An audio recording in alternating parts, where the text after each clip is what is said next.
बहनों नमस्कार, नमो नमः। आप लोग का संस्कृत संघ में स्वागत है। आप आज से पढ़ेंगे उत्तर प्रदेश पुलिस की जो वैकेंसी आई है उसके लिए आप स्पेशल हिंदी का कोर्स होने जा रहा है। आप अवश्य उसका ध्यान दें। सब के सब नंबर 37 जितने नंबर हैं सबको हासिल कर लेंगे। आज हम पढ़ेंगे वर्णमाला। वर्णमाला में आज कितने वर्ण बनते हैं, कितने स्वर होते हैं, कितने व्यंजन होते हैं, नासिका से बोलने वाली, संघर्षी वाला, लुप्त वाला। कहने का मतलब आज हम वर्णमाला से संबंधित क्वेश्चन 5-6 ठो आते हैं। अवश्य आप ध्यान देंगे इसका, ठीक है। चलिए चलते, हम बहुत देर नहीं करेंगे, तुरंत हम शुरुआत करते हैं हिंदी वर्णमाला के बारे में। चलिए ठीक है, चलिए चलते हम। सबसे पहले हम चलेंगे हिंदी वर्णमाला। हिंदी वर्णमाला स्वर। स्वर में देखो, अभी स्वर की ही चर्चा करेंगे। स्वर इसमें दो हैं, एक होता है हर्ष स्वर, दूसरा होता है दीर्घ स्वर। ठीक हो, एक प्लुत भी होता है, लेकिन प्लुत इसमें नहीं होता, संस्कृत में होता है।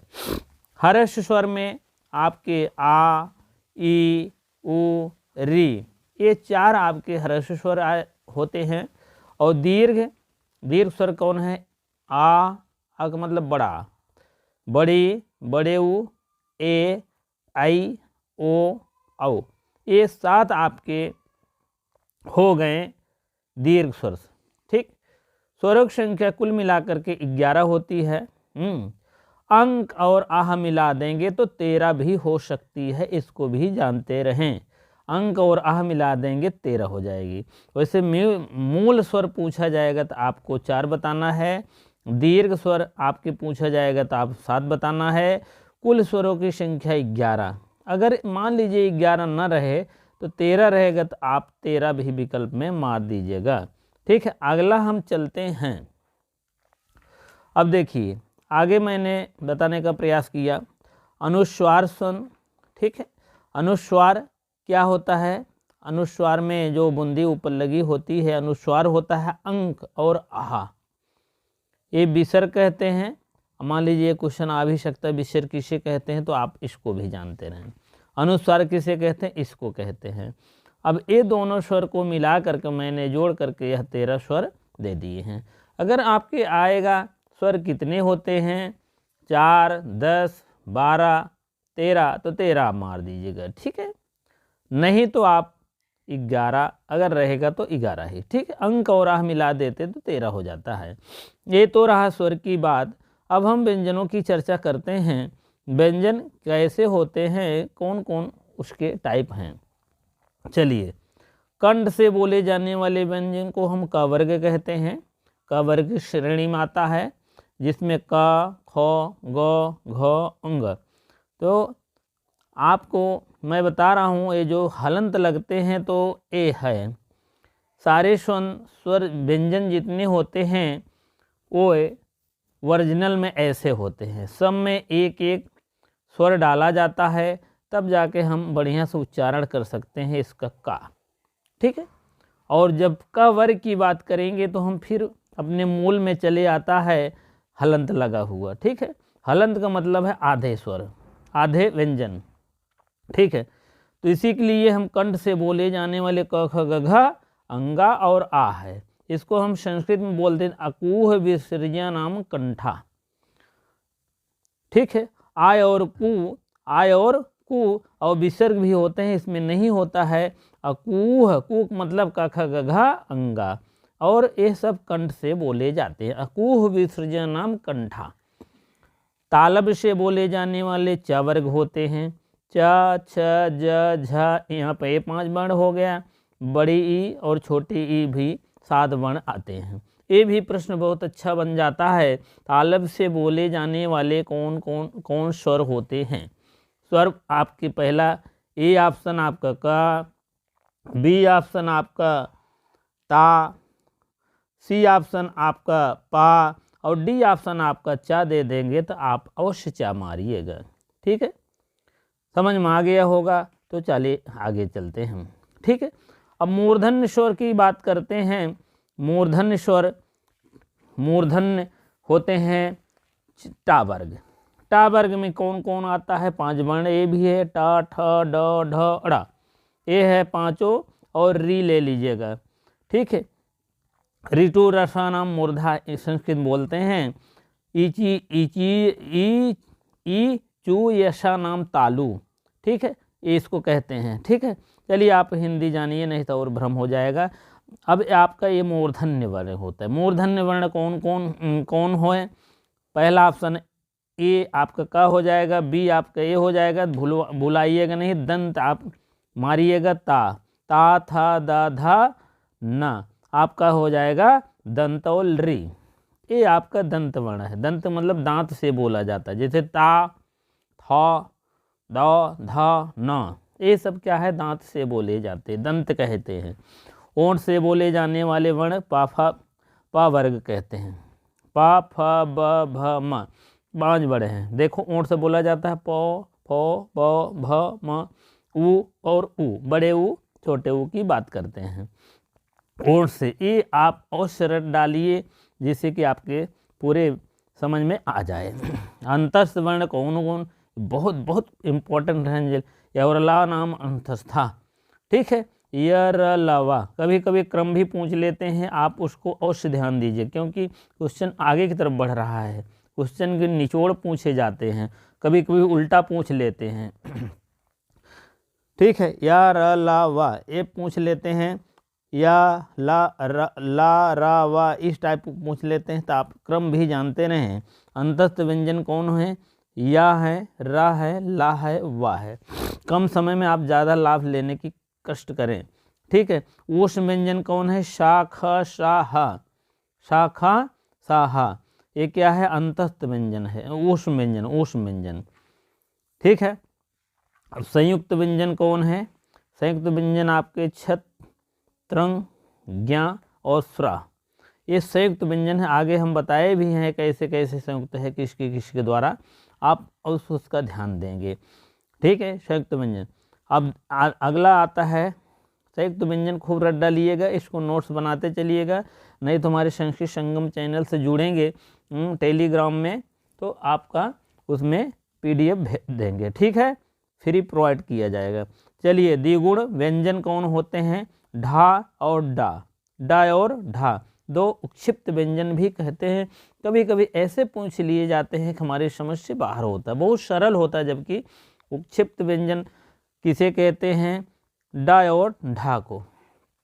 चलिए, और हल को, हल चिन्ह को कहते हैं, जैसे जिसके नीचे लगा रहता है तो हल चिन्ह कहते हैं, ठीक है। चिन्ह के वीडियो, एक शॉर्ट वीडियो हिंदी का बनाया है, देख लीजिएगा, 1 मिनट का है। चलिए, नासिका से बोले जाने वाले अंक है, अंको, अंग, जैसे एम गणना नाम नासिका, यम गणनम, ये भी 5 वर्ण नासिका से बोले जाते हैं। लेकिन स्वरों की बात करते हैं तो अंक ही नासिका व्यंजन है, ये भी जानते रहें। और व्यंजनों की बात किया जाए तो ये 5 आपके नासिका व्यंजन हैं, इसको भी आप जानते रहें। ये 5 व्यंजन नासिका से बोले जाते हैं, और ये आपके स्वर भी नासिका से बोले जाते हैं। चलिए आगे चलते हैं। कंठ प्लस तालव्य, कंठ प्लस तालव्य का मतलब कंठ से और ताल से दोनों से कौन बोले जाते हैं? ए और आई, ठीक है। कंठ और ओष्ठ, कंठोष्ठव है ना, कंठ प्लस ओष्ठ से बोले जाने वाले ओ और औ, ठीक है, इसको विशेष ध्यान दीजिएगा, ठीक है। चलिए आगत स्वर देखते हैं कौन कौन है। आगत, गृहीत, आगत मतलब जैसे आए हैं, कहाँ से आए हैं? विदेश से आए हैं। कुछ हम विदेशी शब्द ले लेते हैं, जैसे दुइये तो जानते हैं, आप लोग जानते भी होंगे, जय और फा। जय ऐसे लिखते हैं तो ऐसे बूंदी रख देते हैं, फा लिखते हैं तो ऐसे बूंदी रख देते हैं। ये क्या है? विदेशी शब्द, आगत शब्द, गृहीत शब्द, तीनों के नाम से जानते रहें, क्वेश्चन बनता है बहुत। और उसमें क, ख, ग, का भी है ऐसे बूंदी, खा है, ग है, और आ भी है, आ है। अभी इसकी व्याख्या भी करेंगे, ऐसे आप ऊपर लगा देते हैं, ठीक है।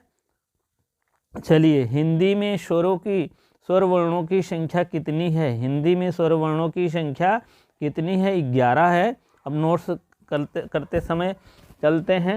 हिंदी में व्यंजनों की संख्या 41 है। 41 और 11 मिला देंगे तो हो जाएगा 52 52 हो जाएगा, स्वर व्यंजन मिलाकर करेंगे तो 52 हो जाएगा। ठीक है, ये कंप्लीट नोट्स है, कई बहुत मेहनत से बनाया हूँ आप लोग। और पहली बात तो जो भाई बहन ने सब्सक्राइब किए हैं वो सब्सक्राइब कर लें और शेयर कर दिया करिए अपने मित्रों के साथ। ठीक है, चलिए हिंदी में स्वर हैं। हिंदी में हर्ष स्वर किसे कहते हैं? हर्ष अभी मैंने बताया है, आ है, ई है, ऊ है और री है, ये 4 वर्ण क्या हैं? हर्ष स्वर हैं। हिंदी में दीर्घ स्वर कौन है?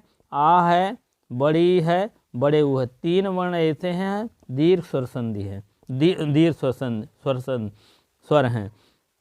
ठीक है, अब और आगे और देखते हैं, ऐ और ए भी हर दीर्घ हैं, लेकिन नहीं है। क्यों? इस संयुक्त व्यंजन में आ जाते हैं, संयुक्त स्वर में आ जाते हैं। बात आपको समझ में नहीं आती होगी थोड़ा अगर पहली बार देखते होंगे, और से हम समझाने का प्रयास करेंगे।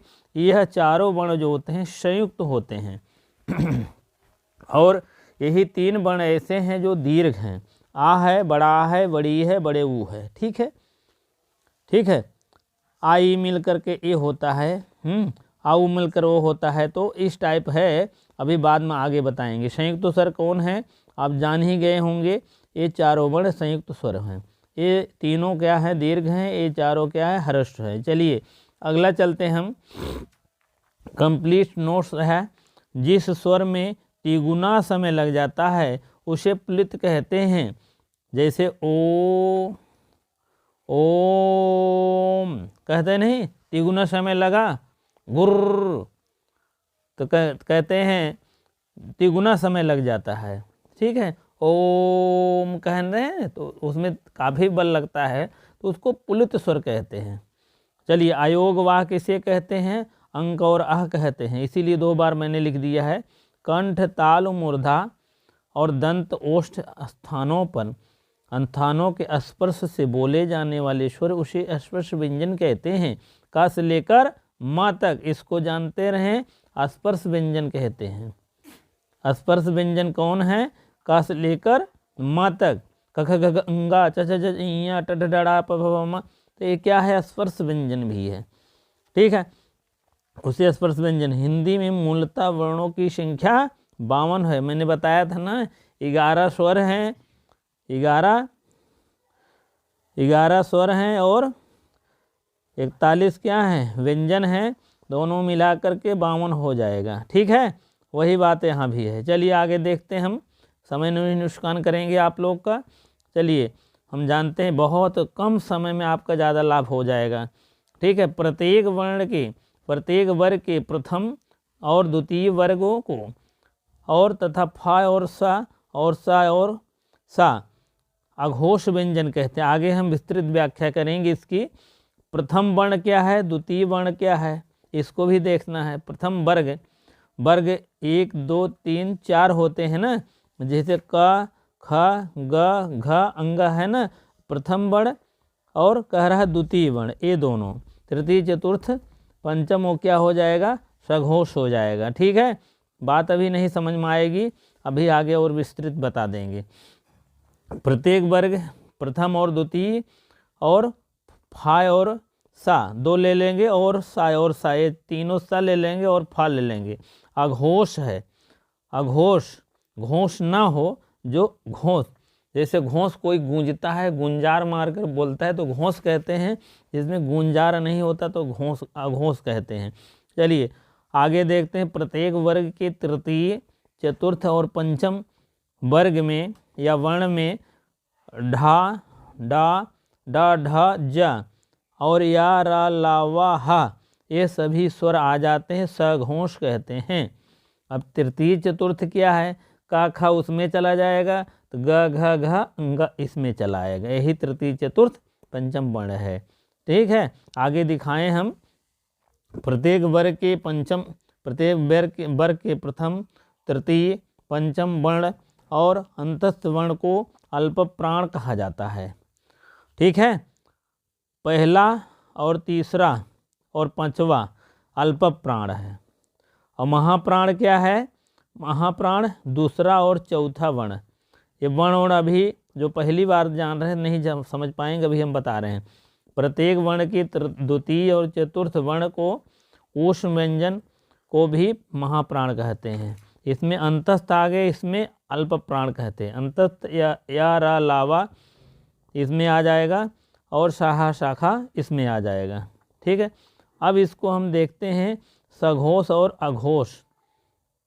ठीक है, जो मैंने पहले अभी चर्चा किया है, इस सघोष और अघोष और सघोष की, वही हम यहाँ हम थोड़ा विस्तृत करेंगे। चलिए, अघोष व्यंजन कौन है? पहला और दूसरा वर्ग, जैसे का, खा, चा, छ, टा, ठा, ता, था, पा, फा, ये क्या है? अघोष है, घोष नहीं इसमें कोई। और शाखा, सा, तीनों सा मैंने बताया था ये है। इसको फिर से देख लीजिए, ये देखिए, फा और तीनों सा, फा और तीनों सा अघोष है, प्रथम और द्वितीय। अब देख लीजिए यहाँ भी प्रथम और द्वितीय, यहाँ से यहाँ तक ले लीजिए, फा नहीं है लिख लीजिएगा। ठीक है, और सा घोष, घोष घा, ग, घ, अंग, ज, झा, इया, ढ, ढ, ड़, द, ध, न, प, इस टाइप इतने वर्ण ये आ ही जा रहे हैं सघोष में। सघोष माने घोष से युक्त। ठीक है, ये देखिए दूसरा, तीसरा, चौथा, पांचवा ए है, और ए पहला और दूसरा है, और ए फ आप ले लीजिएगा, और या रा लावा हा और ड ढ ए जा, इसमें इतने वर्ण आते हैं सघोष में। अभी क्वेश्चन कैसे बनेगा? सघोष व्यंजन हैं, तो पता लगा आपको नहीं जानकारी है तो आप क ख ग लिख कर दो भागों में बांट लीजिएगा। का खा को इधर और च छ ट ठ इधर कर दीजिएगा, इधर बाकी व्यंजन कर लीजिएगा। ये सघोष हो जाएगा, ये अघोष हो जाएगा। ठीक है, और बाकी यार अलावा और शाखा शाहा। ठीक है, इतने व्यंजन हो गए। अल्प प्राण महाप्राण भी खाका बनाए हैं, थोड़ा सा देख लीजिए समझ। अभी जो मैंने एक क्वेश्चन बोला है, देखिए प्रथम तृतीय पंचम अल्प प्राण है, और तृतीय चतुर्थ नहीं, ये नहीं सॉरी, चलो प्रथम तृतीय पंचम अल्प प्राण है, द्वितीय चतुर्थ महाप्राण है। ठीक है, इसकी चर्चा हम करेंगे। ठीक है, अल्प प्राण जान लीजिए। अल्प प्राण का मतलब होता है अल्प प्राण, जैसे आप ऐसे लिखेंगे का ख ग घ अंग, मान लीजिए अपने हिसाब से लिख दीजिएगा। पहला, तीसरा और पांचवा, यही लाइन माँ तक देखेंगे। ठीक है, पाफा बभा माँ तक देखेंगे तो पहली लाइन, तीसरी लाइन, पांचवी लाइन। अब तो समझ में आ गया होगा अल्प प्राण है। ठीक है, और इसमें बाकी ख और घ दूसरी लाइन और चौथी लाइन आपका हो जाएगा महाप्राण। ऐसे समझ लीजिए, थोड़ा संस्कृत में आकर तो तुरंत समझ में आ जाएगा। अब महाप्राण पहले समझेंगे। 24 शल, शल का मतलब शाखा शाहा, शाखा सा, 24 का मतलब दूसरा लाइन और चौथा लाइन।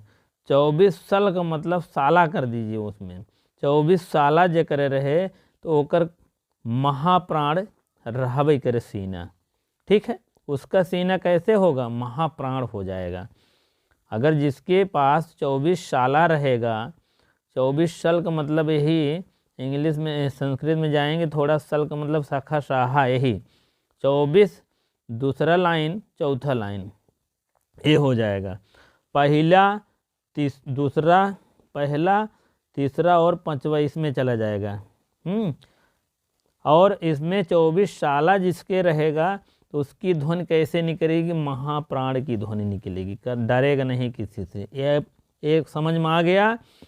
और 135 यण आपको हो जाएगा यार लवा, और 135 मतलब 1 3 5, पहली लाइन, तीसरी लाइन, पांचवी लाइन, ये आपका हो जाएगा अल्प प्राण। अब पूछा जाएगा, भूलेंगे नहीं, महाप्राण की ध्वनियाँ क्या है? 24 सल, दूसरी लाइन और चौथी लाइन महाप्राण है और सल, और पहली लाइन और तीसरी लाइन पांचवी लाइन क्या है? अल्प प्राण है। चलिए जिसकी बात नहीं समझ में आता है तो आप अवश्य थोड़ा कमेंट में बताने का प्रयास करेंगे, ठीक है। चलिए ठीक है। चलिए यमगणनम, यमगणनाम नासिका व्यंजन, मैंने पहले ही बताया था यह कौन से व्यंजन है, नासिका। और स्वर भी बताए थे कौन से हैं, यमगण नासिका से अंक स्वर हैं, ठीक है। यही पांचों क्या है, नासिका, यही अंकों सब में समाहित रहता है। चलिए आगे देखते हैं।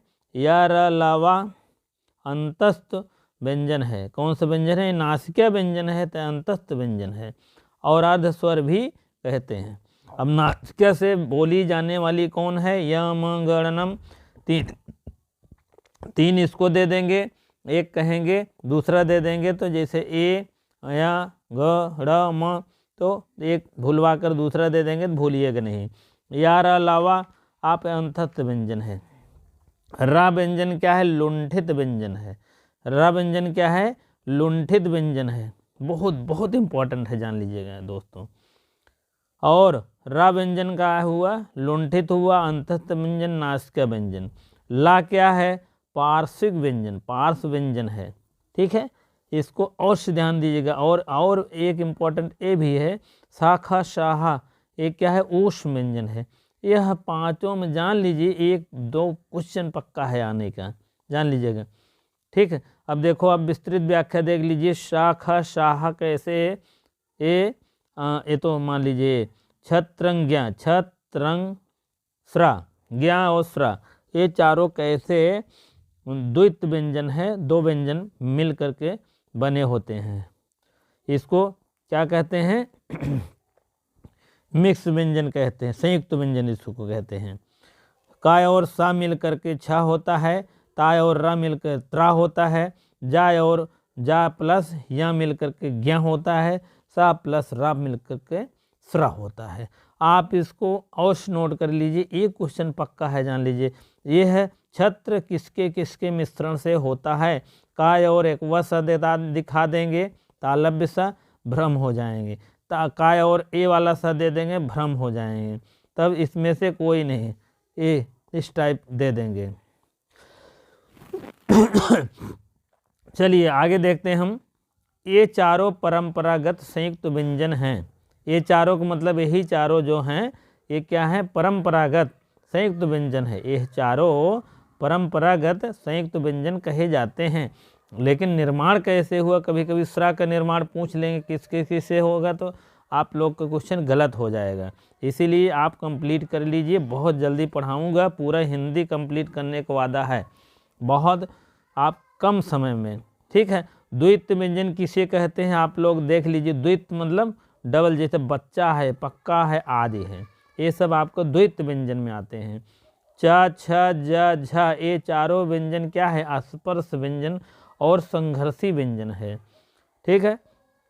एक एक नंबर का क्वेश्चन बन रहा है, जान लीजिए। और खा और गा, जा, सा, खा, सा, ये क्या है, संघर्षी व्यंजन है, नोट करते चलिएगा। पार्श्विक व्यंजन है ला, अभी मैंने बताया था, लुंठिक व्यंजन भी कहते हैं। उक्षिप्त व्यंजन जो गायब हो गया था, यही दोनों है, डा और ढा, ठीक है। चलिए आगे देखते हैं हम। या वा क्या है, अर्ध स्वर भी कहते हैं, अर्ध स्वर भी इनको कहते हैं, या वा को। यही तो इको यण सूत्र बनाता है, ई का स्थान पर या कह दें हैं तो ओ का स्थान पर वा कर दें। चलिए संधि में आगे मिलते हैं, ठीक है। और अंतस्थ व्यंजन भी कहते हैं। आग्र स्वर किसे कहते हैं, ई बड़ी, ए आई को आग्र स्वर कहते हैं, बहुत बहुत इंपॉर्टेंट है, जान लीजिएगा।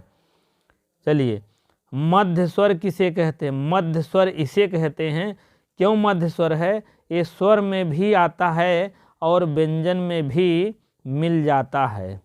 तो ऐसे आप निर्माण हुआ का देखेंगे तो किसके मध्य में मिला है, इसी के मध्य में, खा में मिला है, गा में मिला है, पूरा व्यंजनों में एक एक स्वर डाले गए, तभी आप उच्चारित कर सकते हैं। पश्च स्वर किसे कहते हैं, बड़ा या छोटा ऊ, बड़े ऊ, ये चारों को पश्च स्वर कहते हैं।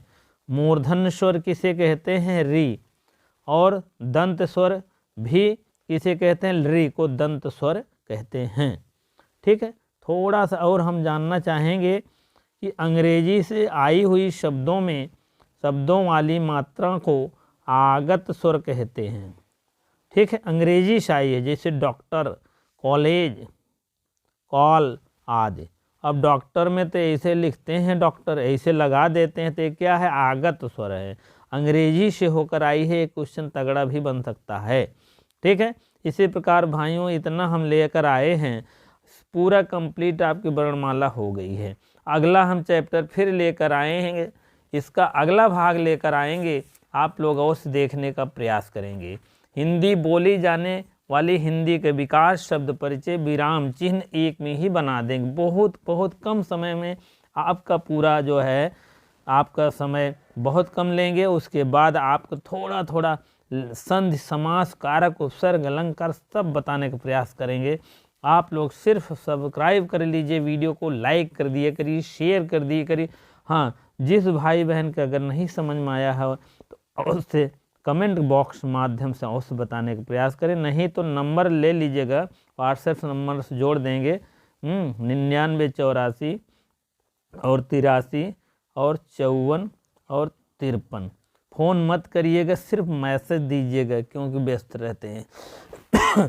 ठीक है, इसी प्रकार से आप लोग अपना समझ लीजिए, जो पुलिस की वैकेंसी आई उत्तर प्रदेश पुलिस की, इसमें आप लोग अपनी एक सीट अवश्य हासिल करने का प्रयास करें।